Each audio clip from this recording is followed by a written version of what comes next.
Hello students, कैसे हैं आप। चैनल पर स्वागत है आपका। वीडियो लाइक करिए, शेयर करिए। तो हम लोग पढ़ रहे थे थिक सिलेंडर। क्या पढ़ रहे थे बच्चों हम लोग? थोड़ा मार्कर ठीक नहीं चल रहा है। हाँ ठीक है, हम लोग पढ़ रहे थे थिक सिलेंडर या थिक शेल्स, और उसमें हमने लेम्स इक्वेशन डिस्कस कर लिया था और सिग्मा सी सिग्मा आर यानी सर्कमफेरेंशियल स्ट्रेस और रेडियल स्ट्रेस निकाल लिया था। अब लॉन्गिट्यूडनल स्ट्रेस समझते हैं।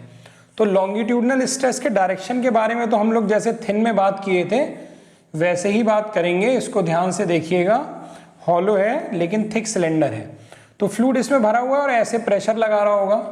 अब फ्लूइड भरा हुआ है तो ऐसा थोड़ी है कि यहाँ पर ये हॉलो है तो खुला है, यहाँ पर ये बंद है, यहाँ पर ये बंद है, तभी तो फ्लूइड रुकेगा।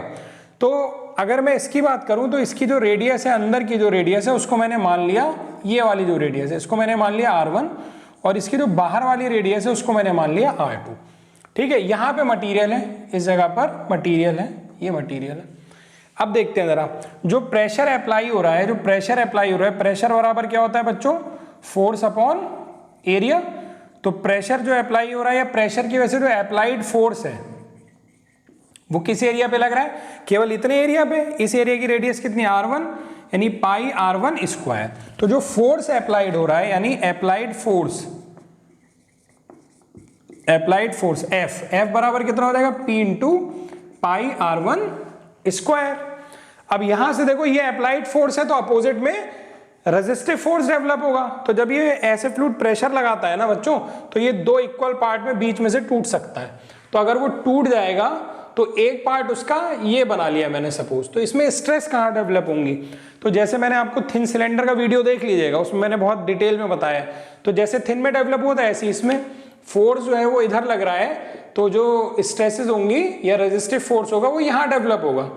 यानी जो रेजिस्टिव फोर्स है बच्चों वो यहाँ डेवलप हो रहा है, इस जगह डेवलप हो रहा है, इस जगह डेवलप हो रहा है, ये डेवलप हो रहा है। ठीक है, इस जगह डेवलप हो रहा है ऐसे। और किस एरिया पे डेवलप हो रहा है? ये जो थिकनेस वाला एरिया है, ये जो थिकनेस वाला एरिया यहाँ, इसको और अच्छे से बना लो। तो कहाँ डेवलप हो रहा है? ये वाले एरिया पे डेवलप हो रहा है। अंदर की रेडियस कितनी थी? R1। बाहर की रेडियस कितनी है? R2। तो ये जो शेडेड वाला एरिया ये क्या हो जाएगा? बड़ा वाला सर्किल में से, थोड़ा अच्छा बना ले भाई, चलो, तो बड़े वाले सर्किल में से छोटा वाला सर्किल माइनस कर दीजिए। तो ये वाला एरिया कितना हो गया बच्चों? पाई R1 square minus R2 square. तो जो स्ट्रेस डेवलप होगी लॉन्गिट्यूडनल स्ट्रेस, तो लॉन्गिट्यूडनल स्ट्रेस बराबर होगी जितना फोर्स रेजिस्टिव वाला डेवलप हुआ है FR, R मतलब रेजिस्टिव, अपॉन एरिया। किस एरिया पे डेवलप हुआ है? पाई इंटू R1 स्क्वायर, नहीं R2 स्क्वायर। R2 बड़ा है ना, R2 बड़ा है ना, R2 माइनस R1 स्क्वायर। अब रेजिस्टिव फोर्स जो होता है वो किसके बराबर होता है? अप्लाइड फोर्स के बराबर होता है। तो अप्लाइड फोर्स की वैल्यू डाल देता हूं मैं, तो सिग्मा सी नहीं सिग्मा एल लॉन्गिट्यूडनल। तो ये हो जाएगा P into pi R1 square upon pi into R2 square minus R1 square. Pi से पाई कैंसिल हो गया, तो सिग्मा एल की वैल्यू कितनी आ गई बच्चों? P into R1 square upon R2 square minus R1 square.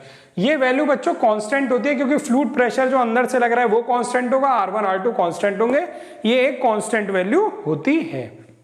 आगे बात करते हैं, तीन तरह की स्ट्रेसेस हो गई बच्चों। एक हो गया हमारा सिग्मा एल, एक हो गया हमारा सिग्मा सी, और तीसरा हो गया सिग्मा आर। तीनों परपेंडिकुलर होते हैं। सिग्मा एल टेंसाइल नेचर का होता है, सिग्मा सी टेंसाइल नेचर का होता है, और सिग्मा आर कंप्रेसिव नेचर का होता है, यानी ये निगेटिव होता है। तो जो मैक्सिमम शियर स्ट्रेस होगी according to maximum shear stress theory, जो यूनिट 1 में थ्योरी ऑफ फेलियर्स आपने पढ़ा है सोम में या इसमें सॉलिड मैकेनिक्स में, तो उसके अकॉर्डिंगली क्या होता है बच्चों? उसके अकॉर्डिंगली होता है sigma max minus sigma minimum upon 2।